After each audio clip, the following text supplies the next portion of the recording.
On today's episode of Czar's Top Shelf, we're going to listen to a song that perfectly encapsulates the recognition of failure of the late 1960s utopian ideal. And that song would be Mind Flowers by the band Ultimate Spinach from their 1968 LP, Behold and See.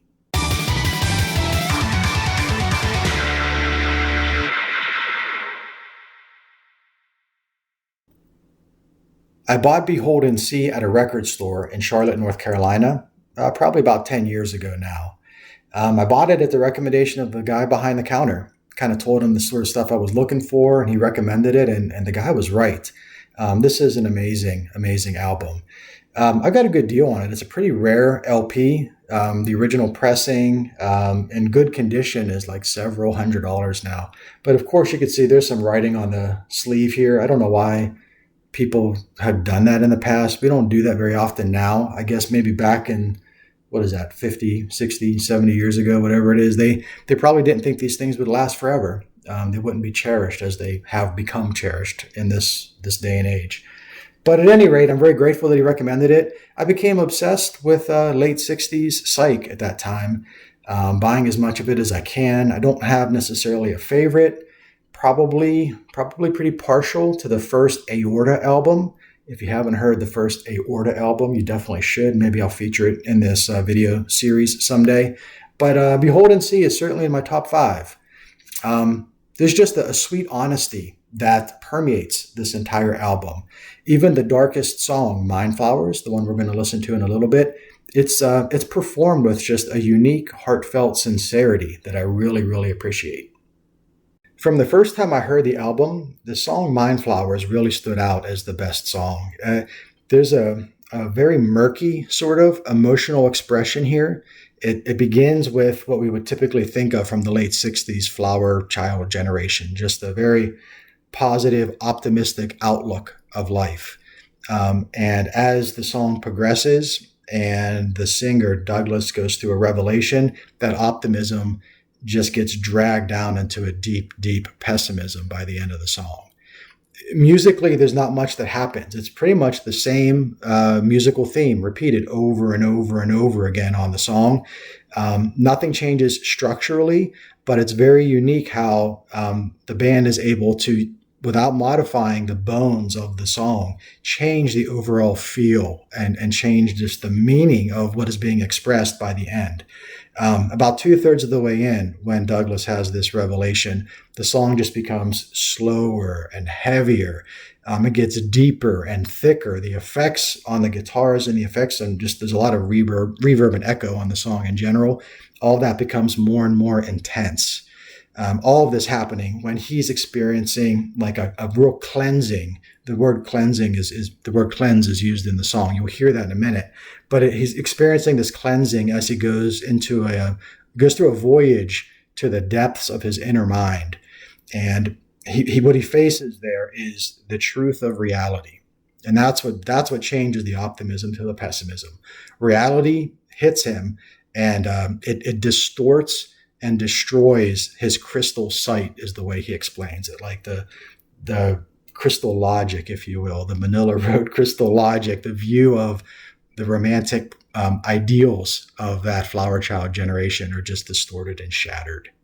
The song's repetition really aids it in the meditative feel that you get as a listener. You kind of become hypnotized as the singer professes the virtue of a shared consciousness, of the virtue of sacrifice is something he believes strongly in at the beginning of the song. It's only in time that he realizes that these sorts of ideals are impossible. And eventually he falls, and the repetition and the hypnotic feel of the song, it allows you to fall with him. And all of you will fall as I listen to it, and I will fall with Douglas as we all fall together into what he calls the quicksand of his troubled mind. Really, really dark at the end.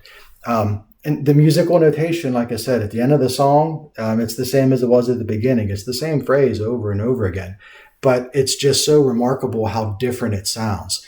I listen to songs on repeat a lot. I'll put a song on and I'll just have it loop continuously over and over and over again.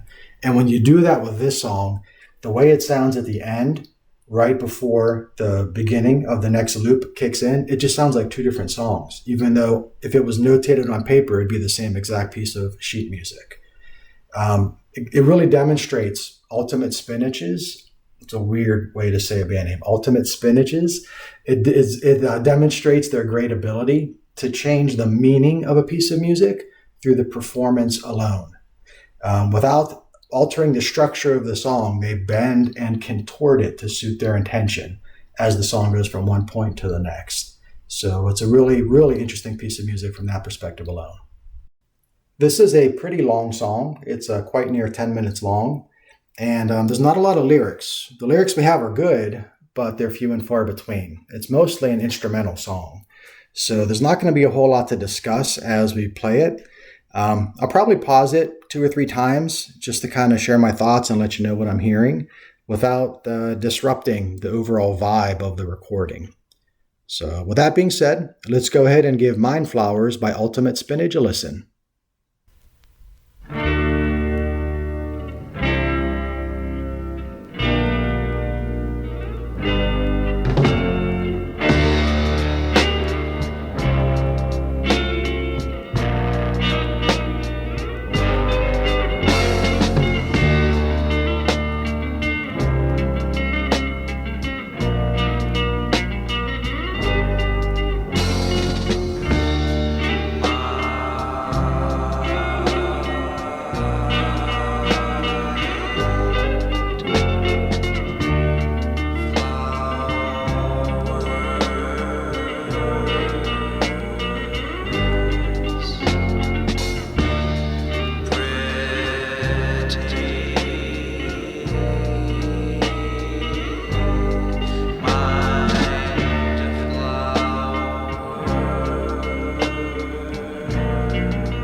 All right, so you could hear we're 3 minutes into this song, and you could already hear the tone just very slightly starting to change. It's slightly starting to drag.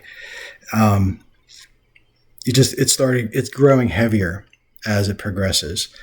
And this song is really like intended to be a group exercise led by Ultimate Spinach.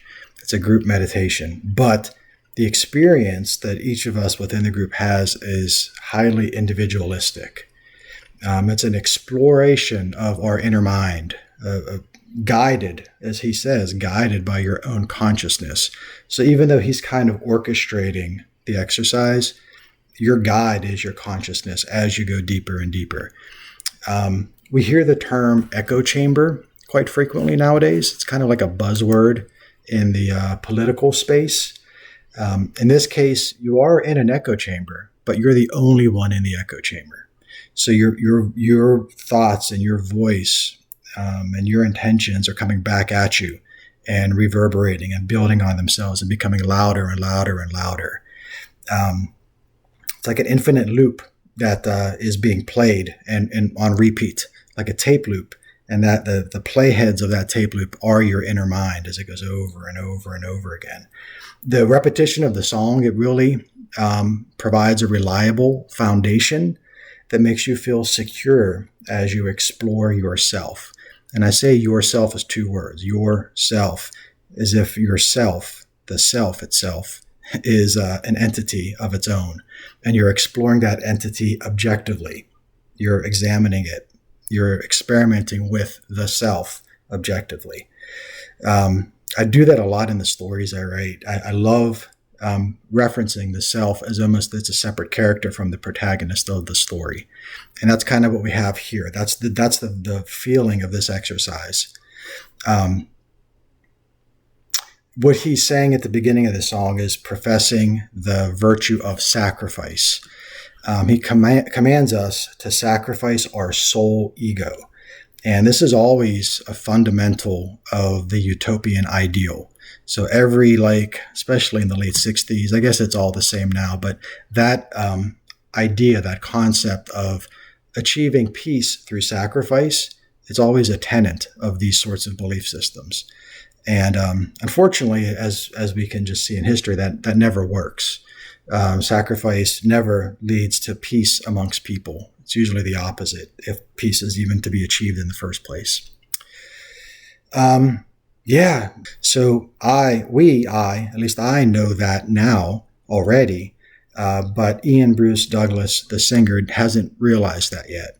And he's going to come to that realization shortly in the song here. So let's go ahead and keep on playing it.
So as the song kind of has each of its elements stripped away and things quiet down, I interpret this section of the song as Douglas realizing that he wasn't experiencing the expected euphoria that he anticipated.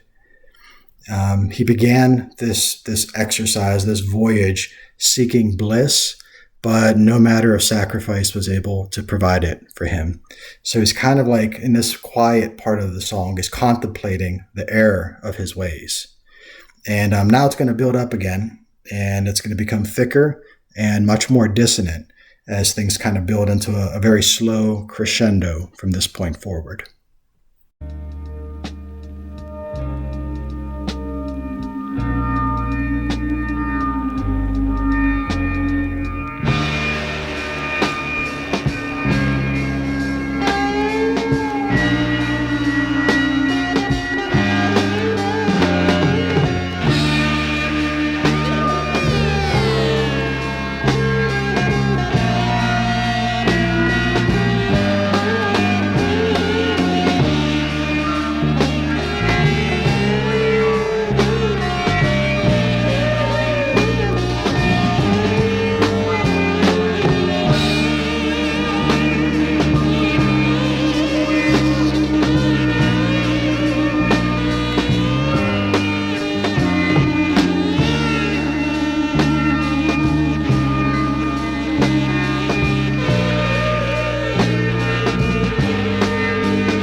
hear these squealy, distorted fuzz guitars is like expressing his confusion, because it's building up and he's starting to experience a sort of like a psychic breakdown, psychic anguish in his mind.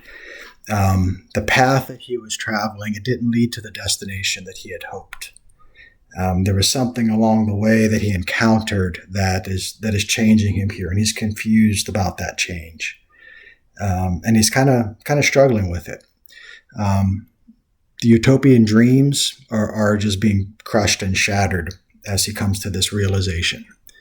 So as the song continues from here, he really just expresses vocally that fundamental shift in his consciousness.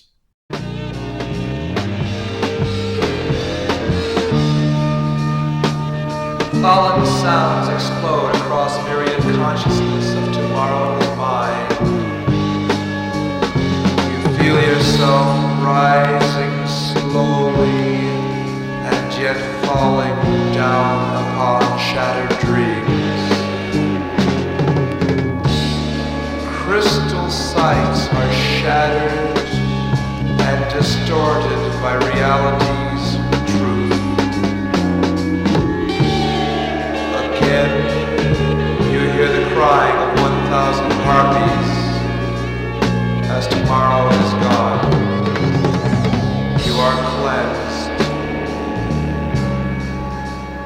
You are cleansed. You are cleansed. You are cleansed.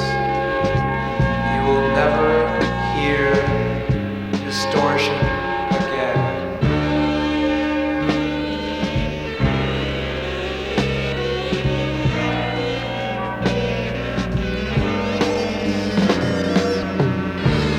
I am falling.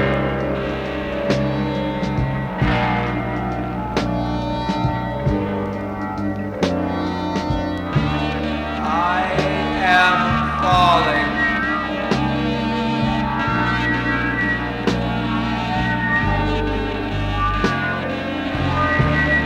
I am falling into the quicksand of my troubled mind. My troubled mind. My troubled mind. My troubled mind. So Douglas assumes the role of our guide. And in this part of the song, it's strange because it shifts back and forth between first person, him describing what he's experiencing, and second person, him telling us what we are experiencing. I don't know if that was intentional, maybe not. Either way, it's very effective because as he describes what we are experiencing, he is our guide. And he is realizing that his mind is troubled through that experience. So from the perspective of a guide telling us what we are feeling, he is in turn feeling our feelings. And that is what is troubling his mind, deeply troubling his mind in this case. And he attempts to cleanse us with reality's truth as he understands it. In doing so, he falls into the quicksand of that troubled mind. We are cleansed in the process. He tells us we are cleansed. He imparts cleansing to us, but at the same time, he is doomed. So really, it's just such a. I guess my tone in this video is different than some of my others. This is a bit more somber, solemn sort of tone here, I suppose, and that's really just how this song affects me, because it's such a brilliant, artistic portrayal of the ambitions and the end of your run-of-the-mill late 60s cult leader, any cult leader for that matter. This song is just so, but this song is like, it's so perfectly 1968. It's so perfectly of its era in that portrayal of someone that wants to take somebody on a trip, on a voyage, to discover their inner mind, expanding their consciousness, in doing so, leading them in doing so, is slapped in the face with the truth of reality, and understanding that as their role as a leader, they're ultimately misleading a group of people, and that's where their troubled mind becomes apparent to them, and they fall into the quicksand of their troubled mind, and unfortunately, inevitably, all of their followers are dragged down with them, all in an attempt to cleanse their followers. I don't know. I'm really embellishing a lot of this. None of this is part of the song. I know next to nothing about the members of this band. So I'm making all of this up. I have a feeling that I'm capturing the sense of the song, but whether or not that was intentional by Ultimate Spinach, I can't say for sure. Probably not. I mean, realistically, these guys are probably just speaking through the things they were putting in their body at the time. But from the perspective of 2024, looking back at that, I think we can find meaning in those sorts of experiences, even if we weren't partaking in those experiences directly. So getting back to the song, his revelation, it extends beyond himself and beyond us. He mentions the falling sounds exploding across a myriad of consciousness. And that explosion compromises tomorrow's world, compromises the future. And he references tomorrow as if it is something that's maybe tangible. Maybe it is another entity. Tomorrow is a being in his perspective of the song. But it's not tomorrow just for him, it's tomorrow for all of us. And it's becoming non-existent because of the truth of reality. So there's an epic feel to this song. And there's other songs from the late 60s that capture this dark side of the psychedelic movement, but I don't think any of them capture it as sweetly as Mind Flowers. Let's go ahead and just keep playing it from here. Peace, tranquility.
Wow, so that is Mind Flowers. At the end there, that last section, he's crooning for peace and for tranquility and for pretty mind flowers. And you hear that glistening sort of echoey reverb effect.